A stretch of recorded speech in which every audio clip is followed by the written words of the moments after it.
Gold trusted gold buyers. మీరు తాకట్టు పెట్టిన బంగారాన్ని విడిపించి ఈ రోజు ఉన్న మార్కెట్ ధరకు కొనబడను.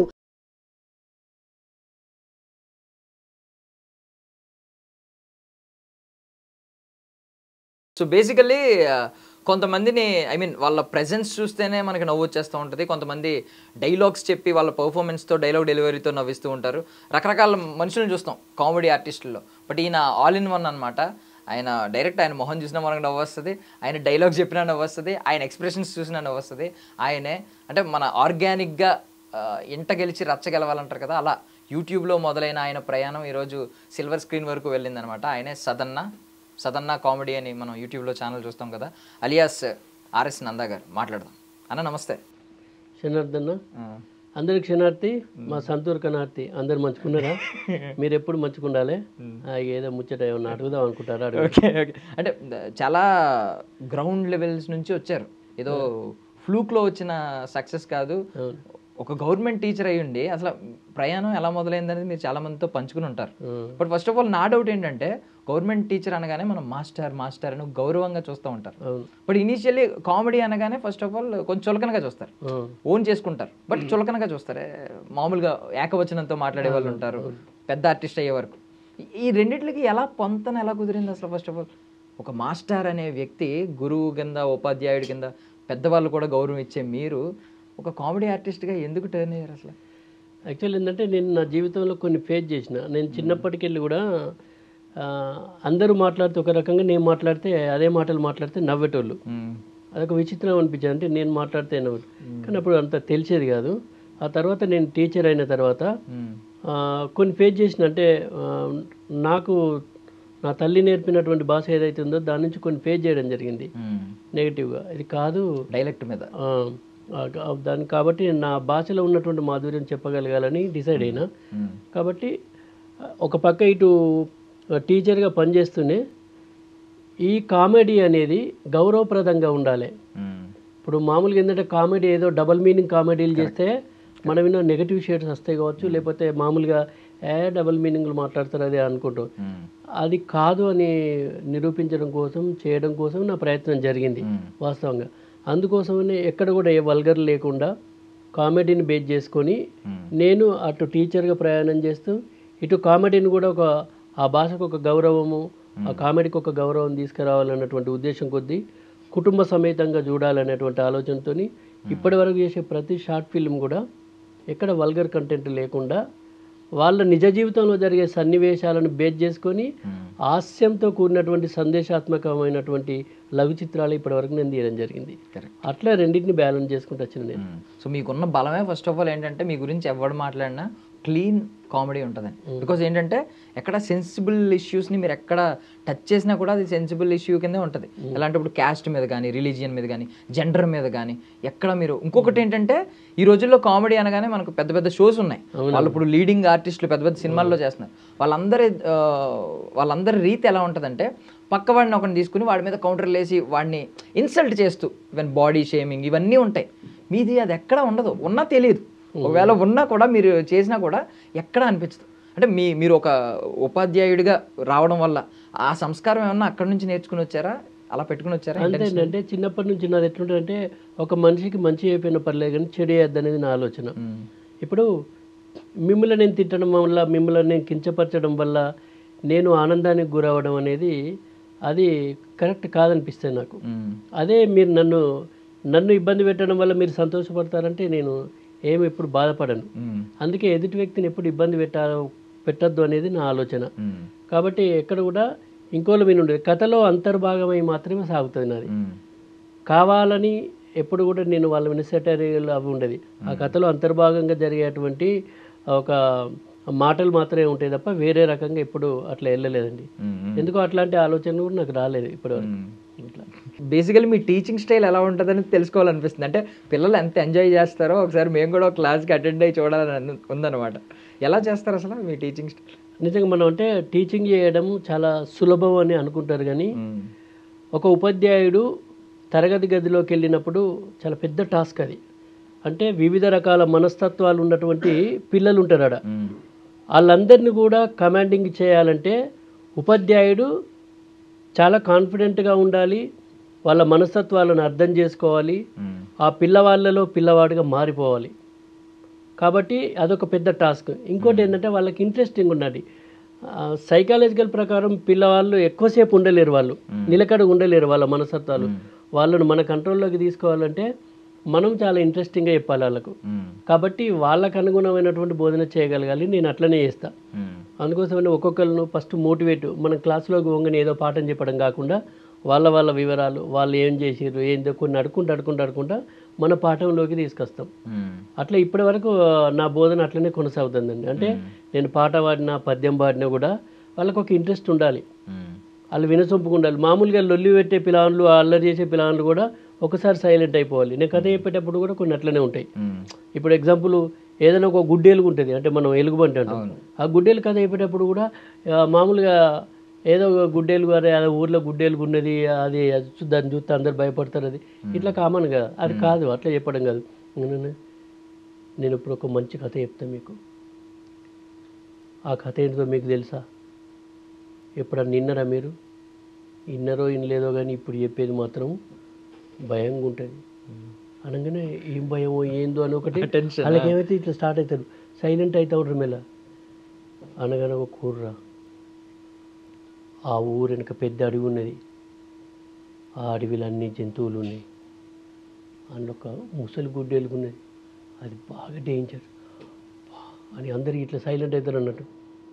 ఓ రోజు ఇద్దరు పిల్లలు చింతపలకాయలకు పోయారు. పోయిన తర్వాత వాళ్ళని ఆ గుడ్డేలు కూర్చుంది. ఆ గుడ్డేలు చూసి మెల్లగా వస్తుంది. ఈ పిల్లలు గుడ్డేలు గుంజులేదు, వీళ్ళు చెట్టు కింద ఆ గుడ్డేలు పక్కకు మెల్లగా వస్తుంది. వీళ్ళు చింతపలకాయలు పట్టుకొని ముంగట నడతారు, వెనుక గుడ్డేలుగు నడుతుంది. ముంగటాళ్ళు వెనకీళ్ళు, ముంగటాళ్ళు వెనకీళ్ళు అని నేను ఆగుతా, వాళ్ళు కూడా ఆగుతారు సైలెంట్గా. ఏమవుతుందో పాప ఏమవుతుంది, ఎందుకంటే గుడ్డేలు చంపుతాను వాళ్ళకి ఎరికే వసేన్స్ ఉంటుంది. అది ఒక్కసారి మీద పడ్డప్పుడు ఒక సపోర్ట్ చేస్తా, వాళ్ళు భయపడుతుంది గజ్జు అంటారు. ఒక్కసారి బాగా భయపడ్డాం సార్ అంటే ఆ ఇంట్రెస్టింగ్ను చూపెట్టగలగాలి. ప్రజెంటేషన్ అనేది చాలా ఇంపార్టెంట్.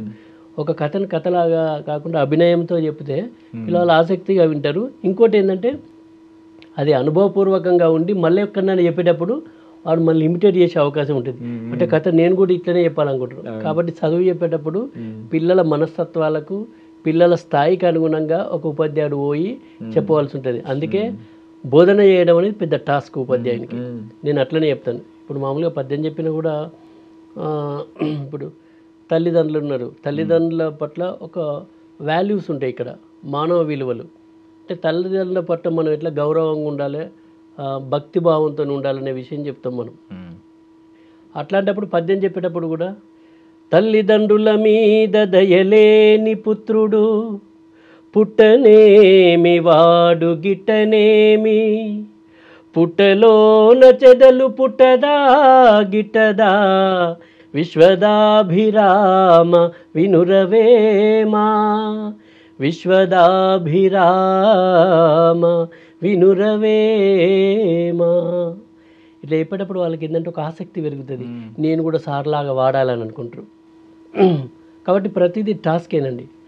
అంటే బోధన చేయడం అంత సులభం కాదు, టాస్క్. బట్ ప్రతి ఉపాధ్యాయుడు తన ప్రయత్నంలో సక్సెస్ అయ్యి, తరగతి గదిలో తన బోధనలో సక్సెస్ అయ్యి ఇవాళ ఎంతోమందిని ఈ దేశానికి అందించారు. అందుకే ఉపాధ్యాయుడు ఎప్పుడు కూడా చాలా గొప్పవాడు.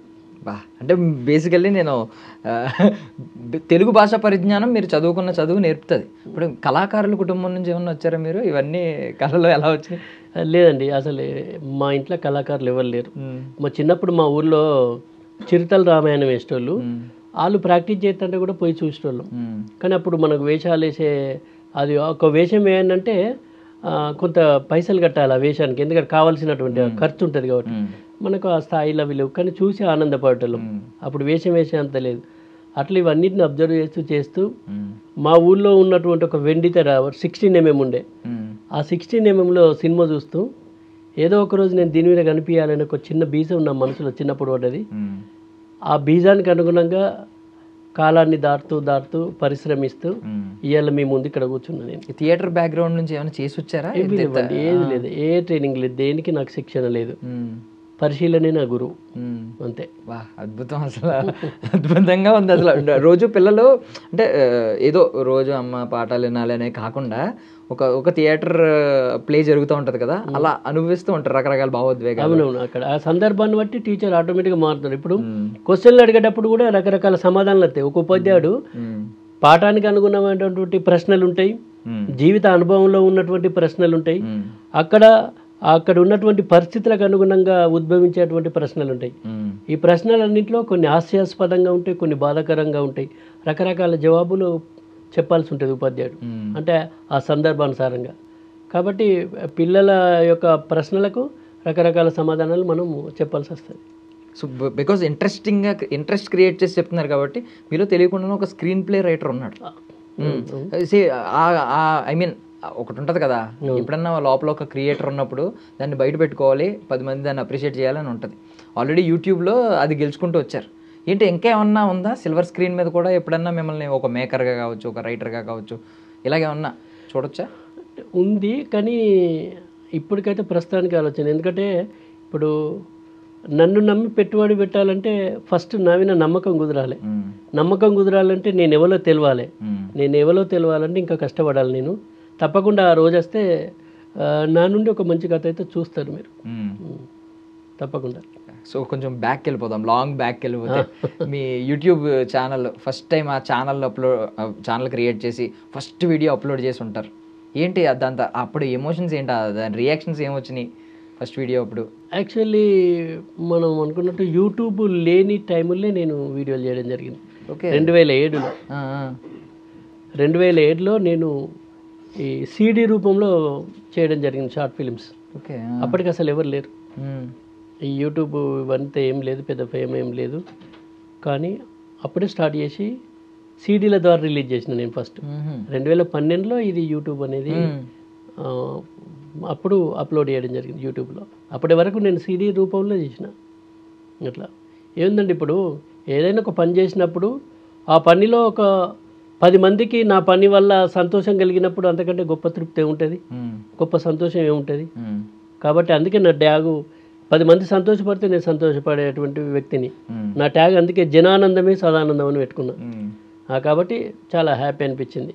అప్పుడు సదన్న ఎలా వచ్చిందన్న, ఆ పేరు ఎలా వచ్చింది అసలు మీకు? అంటే RS నంద అనే పేరు ఇప్పుడు స్క్రీన్ నేమ్ కింద వాడుకుంటున్నారు, సదన్న అనే పేరు ఎందుకు వచ్చింది?